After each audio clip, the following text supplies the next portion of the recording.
Oh my god, I can barely talk. Look the situation over here. That's a real winter storm. Look at the cars, the street, and it's going to last until tomorrow. That means 24 hours of snowstorm. Freaky. Okay, that's what the winter storm looks like. Oh my gosh, I can't record a video right now, guys. Hey guys, Igor here, wishing you a happy Sunday. So now I'm able to talk because the situation was terrible. A few hours ago, we have right now a snowstorm happening for the second time in Toronto. We are expecting like something like 40 centimeters of snow today. So back of me, you can see Jason, Todd, and Carrie Kelly. They just had a meal, and now they just are just cleaning themselves after yummy meal, right? So basically, I just wanna share with you quick thoughts about what we have today. During the meditation session, I went to a Buddhist temple. I have visited many Buddhist temples in Toronto recently, and trying to find people on the same page to at least to have a conversation, because when you start a personal awakening, it looks like everybody just trying to keep away from you, like your frequency change too much. So sometimes it's hard to find even friends to talk. Anyways, but the subject today was about enlightenment, and one thing that called my attention today was I was curious to know about Buddhism opinions about the reincarnation. So recently we have good news about David Icke channel. He recovered his channel, and recently David Icke recorded a video about reincarnation trap, which is, by the way, something that I have talking about many years. And I'd like to comment this video associated with what happened today in the Buddhist temple. So basically, when I was there, I questioned them about their views about the reincarnation. Like, is that something that you can choose, or we are not able to choose? And I'm surprised that one person who she's part of the community, she doesn't have an opinion about it. She was able to listen to me, but doesn't have an opinion about it. I spoke also with the monk, the main monk of the temple, and he said basically that that's something that we don't have choice according to the Buddha teaching. So that it's unbelievable to see how this belief system of dogmas have took over of most of religions, beliefs all over the world, even in Buddhism. So basically, I was questioned: do you think we have to come back here after pass away in afterlife? Do you have choice or not? So basically, they say it depends in which state you are dying. Like, if you are dying peacefully, you have a big chance to not coming back, which is true. But I would say there's something more is missing in that explanation. It's not just about to be a compassionate person, a good person, compassion. No, it's not just about that. It's also about knowledge. So again, what the person at the Buddhism temple told me today about dying peacefully is true, is very important. That will determine where you're going to your next level, your next stage into this simulation that you call, reincarnation, lifetimes, whatever you want to call. But there is something else you should know.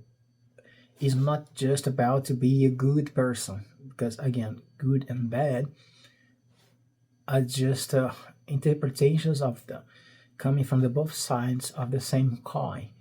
This is an experiment. So it's not just about to be a good person, it's about knowledge.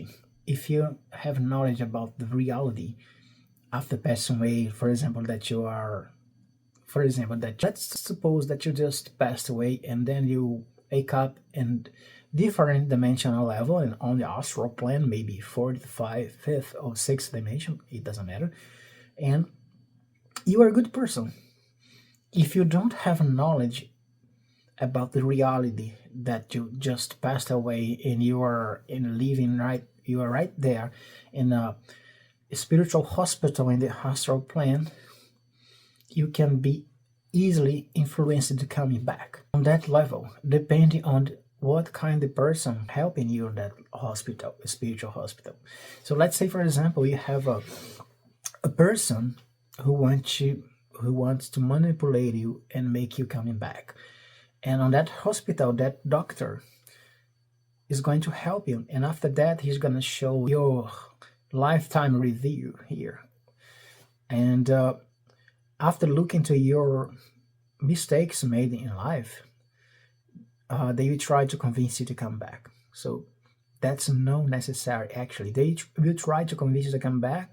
They will try to convince you to come back to pay in order to pay your negative karma, negative debit.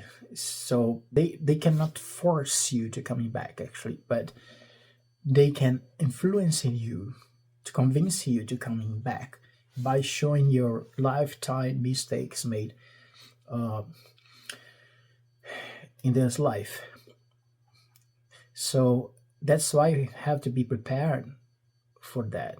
Because if you are aware that you don't have to come back in order to pay any negative karma, actually karma doesn't exist. Maybe you say, oh, but we have action and reaction, cause and consequences. That's true. But let's suppose you did bad things. I have said many times, you can fix that in astral plane, working as a spiritual guide, helping thousands and millions of people from there. Because over there, you have your consciousness open about who you are. But when you incarnate here in the physical plane, that is not possible because you have amnesia about who you really are. So how are you going to help others if you don't even remember who you are? That's a big question. So how are you going to pay for your past debt mistakes if you don't even remember what you did? And are you completely sure that you have done all these bad things? Or that were ideas implanted in your astral body even before you were born here? And then somebody convinced you to incarnate here, to be in suffering, to pay for your debt karma. So I just wanted to say one thing. By suffering, nobody gets evolution. By suffering, nobody comes back home. Doesn't work that way. The sufferer doesn't have power to make you, let's say, remember who you truly are. No. What's gonna make you change, actually, it's something about consciousness. When you become aware about what you shouldn't do to the others and to yourself. So once you recognize, for example, a life mistake, you already have learned a lesson. You don't have to pay by suffering. But if you have this feeling of guilt on you, like you have to pay for your past mistake or something that you did, why don't you just help others instead? So this is a hologram. This is a hologram belief that we have to suffering to pay for past life mistakes that you even don't remember you did. How can you be sure you really did if you don't have recollection about this? So basically, you were talking about this, and I questioned her. Why don't you stay in the astral plane instead, coming back here one more time? If you can choose just working spiritual as a spiritual guy over there instead of coming back and reborn again with amnesia, because you probably be doing the same mistakes again over and over and over again, because the system has been manipulated to keep you trapped here. So this is really, really important. The reincarnation, this physical level that you are living, is basically a trap. She said, "Oh, but many people have chosen to be here for mission." That's true. I agree with that. But the risk of coming here and get trapped is too high. And only very few people on the planet can do that consciously. Most of people who are here, they actually are thinking they are here as a mission, but that's not true. They are here because they felt guilt about some event that happened in their past lives, and then they asked to reborn here again in order to pay for mistake from past lives. So we can see here the first problem is the belief that you are really doing something good and bad, right or wrong. This is an experiment. If you evaluate your lifetime as an experiment, there is no right or wrong, bad decision, good decisions. Was just about an experiment. If you did something that apparently is bad, okay, don't do it again. That was just an experiment. You don't have to feel guilt about this. It is this way, thinking this way, we start to free yourself from the belief system that's going to oblige you to come back reborn over and over again here. You just have to accept the life lessons as an experiment. But if you evaluate your life religiously, so any type of mistake you do in this life, it's going to influence you to coming back in order to pay this mistake. That's a religion's dogma that you need to overcome. And probably you're gonna feel guilt about something, like you're gonna probably believe that you have to save someone in this life, and you will ask it again in afterlife to coming back in order to help that person. So once you get back here, you will forget everything one more time, and probably you should do the same. You will do the same mistakes again because you don't have recollection about who you are, and the cycle continues. That's why they call this samsara wheel.